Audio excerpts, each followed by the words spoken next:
मी श्री कमलाकरराव विश्वनाथ गव्हाण, मुक्काम पोस्ट तळेगाव, तालुका भोकरदन, जिल्हा जालना.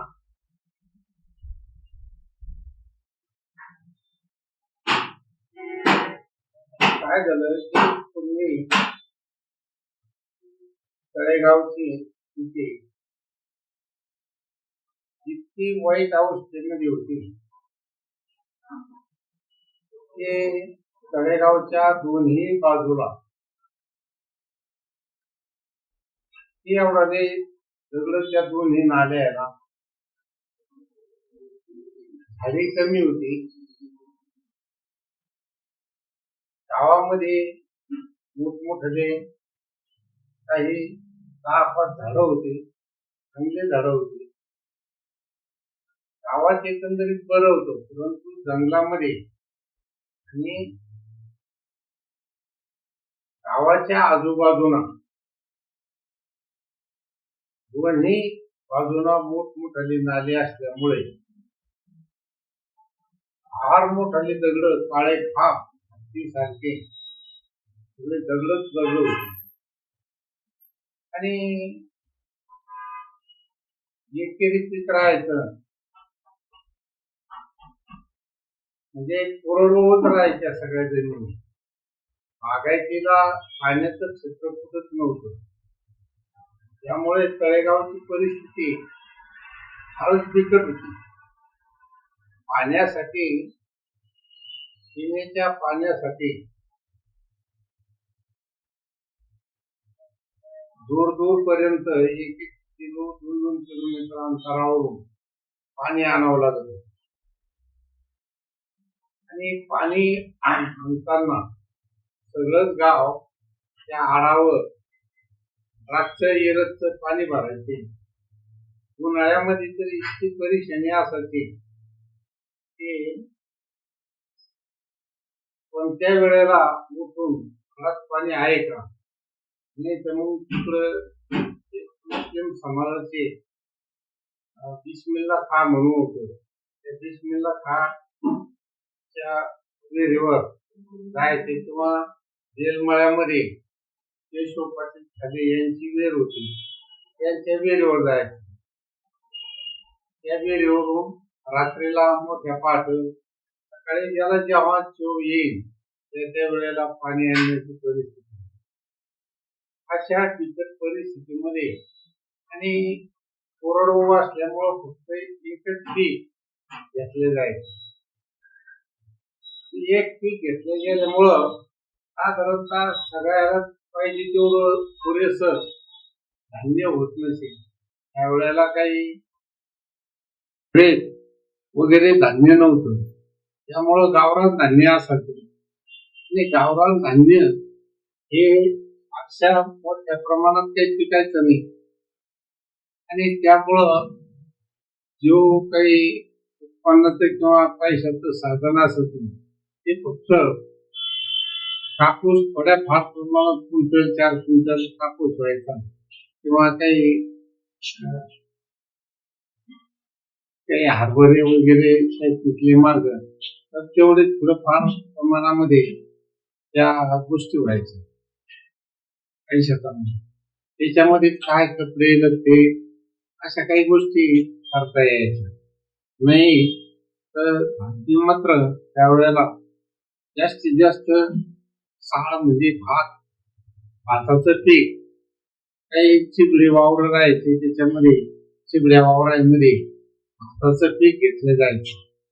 भाताचं पीक हे 10-10, 15-15 होते. साळी मात्र होत होते. साळी काढणे, तांदूळ काढणे, त्याच्यावर थोडाफार बाजार फोडणे, त्याच्यात चहा पाणी काय साखर हे ते सगळं चिरलतात त्याच्यातून भागवणे, अशातला तो प्रकार होता. त्याच्यामुळं बिकट परिस्थितीमध्ये वावराला लागत असे. अंगामध्ये फारसं प्रत्येकाला आणि साधारणतः 8वी 9वी पर्यंत, 8वी पर्यंत, 6वी 7वी 8वी पर्यंत अपुरुष सध्या हा तिच्या पेंडी राहायच्या आणि आपण शर्ट राहायचे. कारण एक एक दोन दोन ड्रेस फारसा एखादा चांगला असला तर मग 2 ड्रेस राहत होते साधारणतः.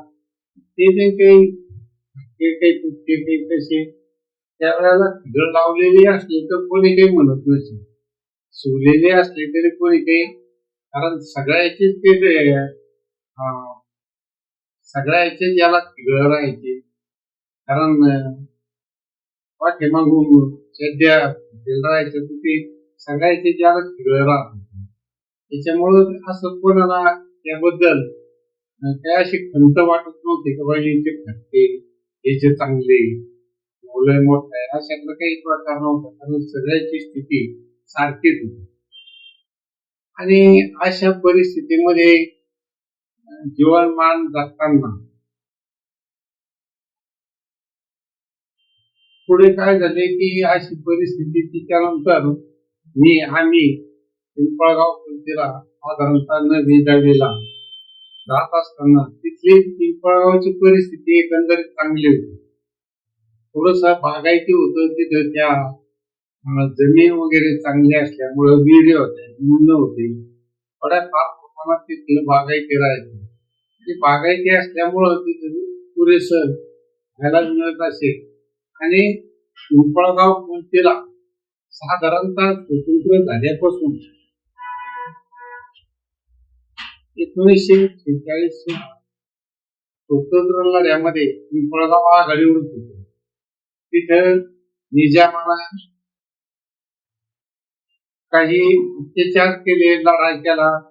पिंपळगावच्या मंडळीनं त्यांचा मुकाबला केला आणि त्या ठिकाणी कत्रू पाटील म्हणून धनंजय होते, ते शहीद झाले. कत्रू पाटील शहीद झाले. या असे 2-3 जण शहीद झाले. एक टाकळीची दगडाबाई होती, ती दगडाबाई पिंपळगावच्या लढ्यामध्ये ती निजामाच्या विरोधात लढली. आणि इथे काही जे रजाकार यायचे त्या रजाकाराच्या विरोधामध्ये पिंपळगावची मंडळी बरीच लढली. तळेगावला फारस जास्त त्यांनी अत्याचार केला नाही. तळेगावला जास्त अत्याचार न करण्याचं कारण इथं मुस्लिम संख्या होती.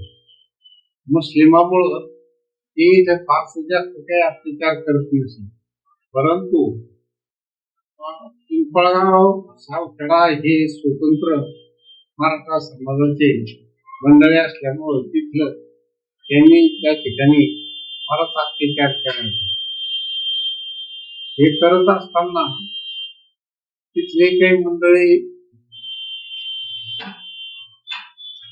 गड्यावर राहून त्यांच्याशी 2 हात केले, गोळीबार केले, गोळीबार झाले.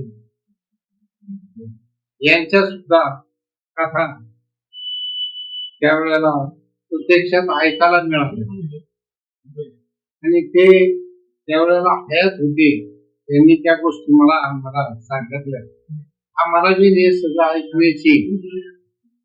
हे सगळं ऐकण्यासाठी उत्सुकता होती आणि त्यांना बी सांगण्याची उत्सुकता होती. त्याच्यामुळं आम्ही या गोष्टी जीव लावून ऐकत असे. आणि ती मंडळी कार्यक्षम असल्यामुळं 1956 या मंडळींनी पिंपळगाव खुर्द या ठिकाणी, मुळातच ते काँग्रेसचं गाव असल्यामुळे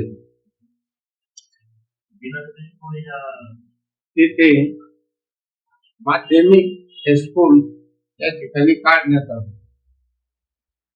हायस्कूल काढल्यामुळे नेमकी काय झालं की परिस्थिती एक तर थोडी चांगली होती, गावाची स्थिती चांगली होती आणि हायस्कूल मुळे तिथलं गावातलं वातावरणही चांगलं होतं. तिथल्या मुलं हे 1956 पासून 10वी पर्यंत त्यांचं शिक्षण झालं आणि त्यावेळेला 10वी झाली म्हणजेच लगेच नोकऱ्या लागत असे. ज्या ज्या लोकांची 8वी 9वी 10वी झाली त्या वेळेला त्यांना त्या काळामध्ये नोकरी लागली आणि म्हणून पिंपळगाव हे सगळ्यात जास्त सुशिक्षित आणि कार्यक्षम गाव झाले.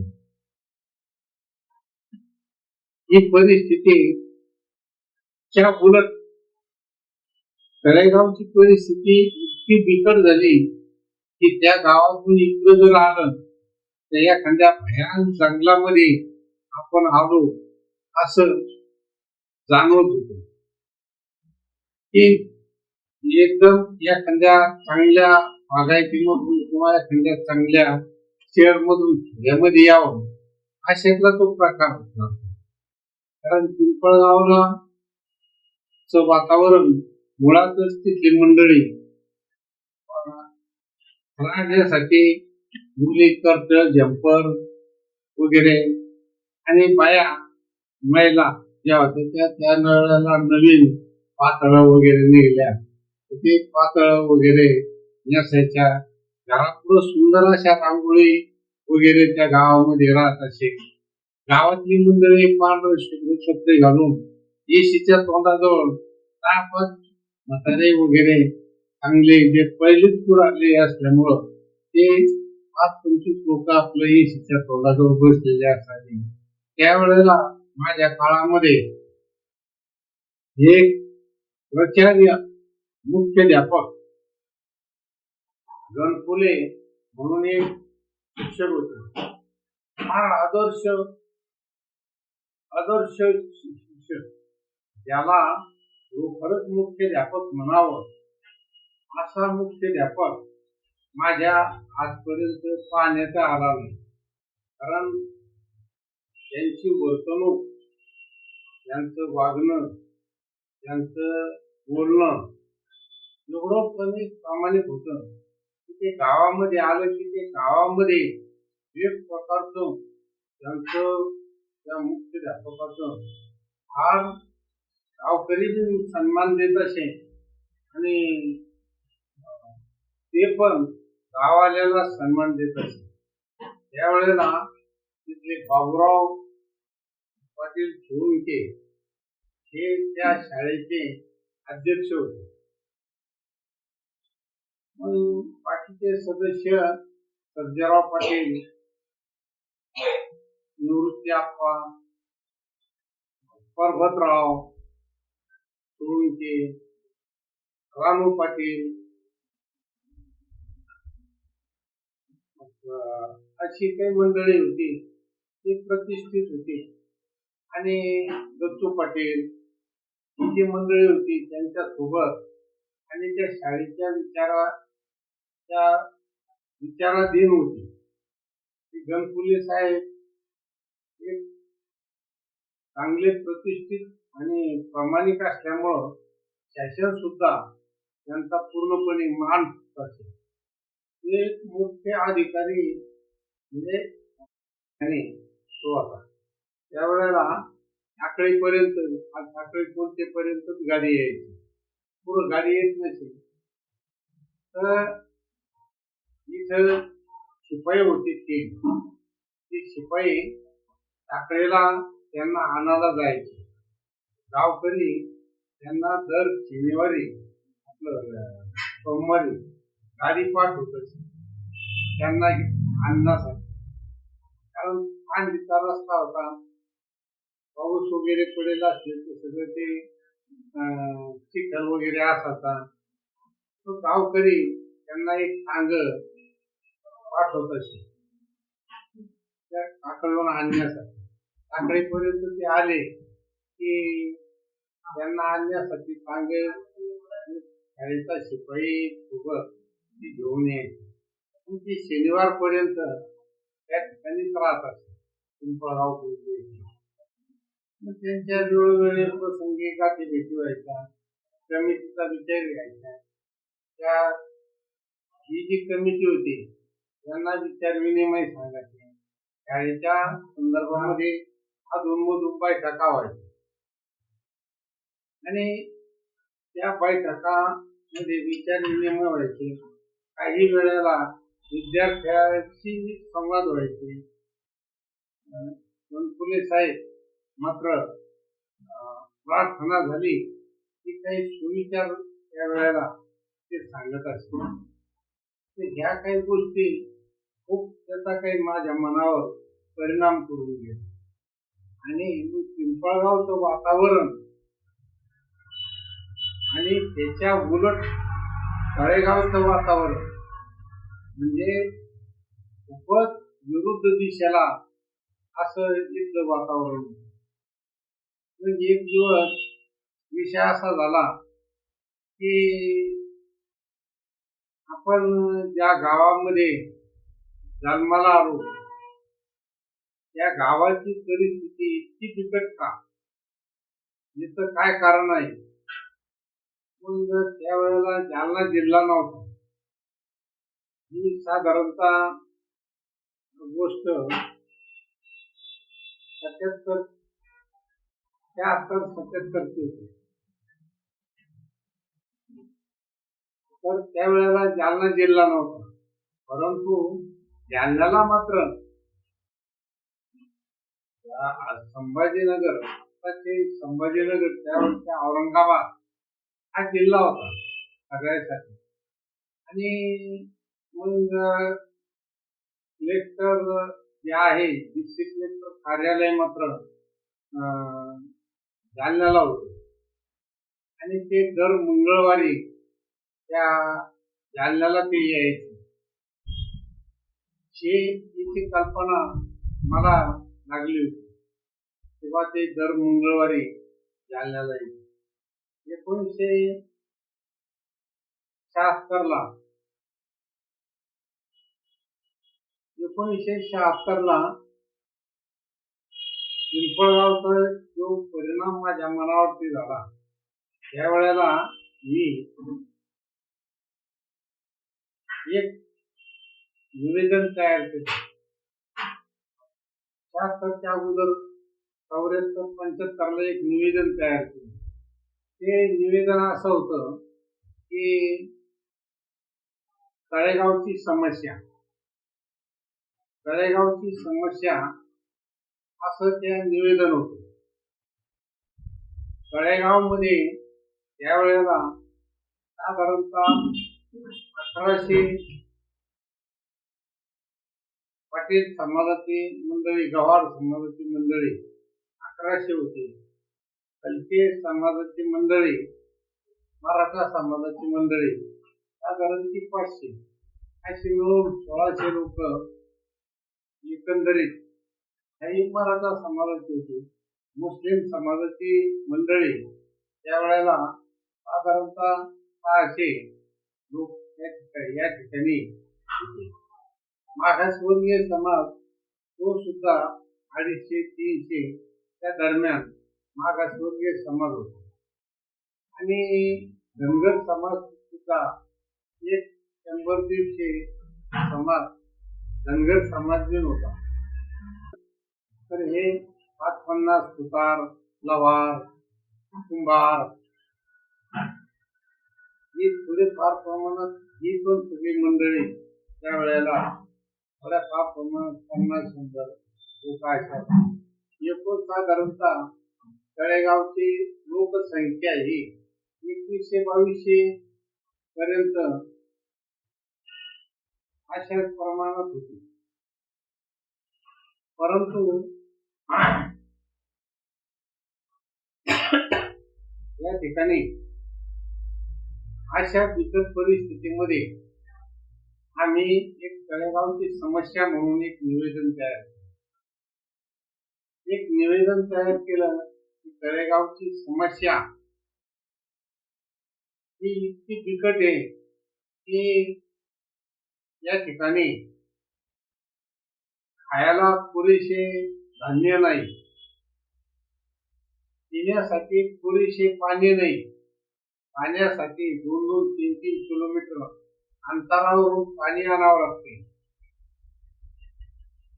उन्हाळ्यामध्ये तर स्थिती जवळपासच्या विहिरीला पाणी नसल्यामुळं रात्र पाण्याचा शोध घ्यावा लागतो. पाण्यासाठी साधारणतः सगळं कुटुंब परेशान राहायचं. अशा अशी परिस्थिती होती. आणि मग हे निवेदन मी तळेगावची समस्या, खायला दाणे नाही, मजुराला काम नाही, प्यायला पाणी नाही, एवढी बिकट परिस्थिती तळेगावची आहे.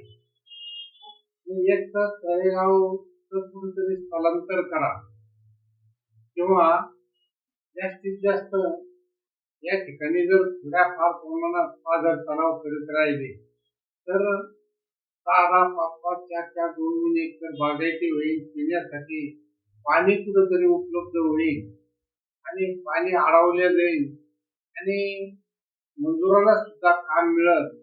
अशा पद्धतीचे एक निवेदन मी मान्य त्यावेळेला नानासाहेब पाटील म्हणून हे जिल्हाधिकारी होते आणि नानासाहेब पाटील जिल्हाधिकारी त्यावेळेला जालना जिल्हा डिप्टी कलेक्टर कार्यालय असल्यामुळं मंगळवारी त्या ठिकाणी आले आणि त्यांना आम्ही एक चिठ्ठी दिली आणि त्या शिपाईच्या हाताने ते निवेदन त्यांना दिले. शिपाईलाच ते निवेदन दिले आणि भेटीसाठी म्हणून मी एक चिठ्ठी दिली कालची. ते माझं त्या चिठ्ठीवरती नाव टाकलं, कमलाकर शरद पवार, विषय तळेगावची समस्या घेतल्याबाबत त्याला तारीख वगैरे वगैरे टाकलं आणि त्यावेळेला सहसा कोणी मान्य जिल्हाधिकाऱ्याकडे अशा गावच्या समस्या निवेदन अर्ज खाते हे कोणी काही करत नसे. कारण फार पूर्वीचा विषय होता. मान्य जिल्हाधिकारी साहेबांनी ते माझ्या दिलेलं निवेदन, मी ते निवेदन साधारणतः 8 दिवस मी बसलो. कारण यामध्ये काही चुका झाल्या का, पुढे उपकार मात्रात काय असं चुकलं का, हे वाक्यरचना, शब्दरचना ही माग पुढं करत आणि ते निवेदन असं व्यवस्थित केलं होतं. ते निवेदन मान्य जिल्हाधिकाऱ्यांना वाचल्यानंतर त्यांनी शिपाईच्या हस्ते मला बोलवलं. कोण आहे म्हणे हा? मी बाहेर एक पोरग म्हणते बोलव म्हणे. नानासाहेब पाटलाचा यावेळेला मोठा पहाडी आवाज होता. फार मोठ्या पहाडी आवाजामध्ये मी जाऊन दरवाजाशी उभं राहिलो आणि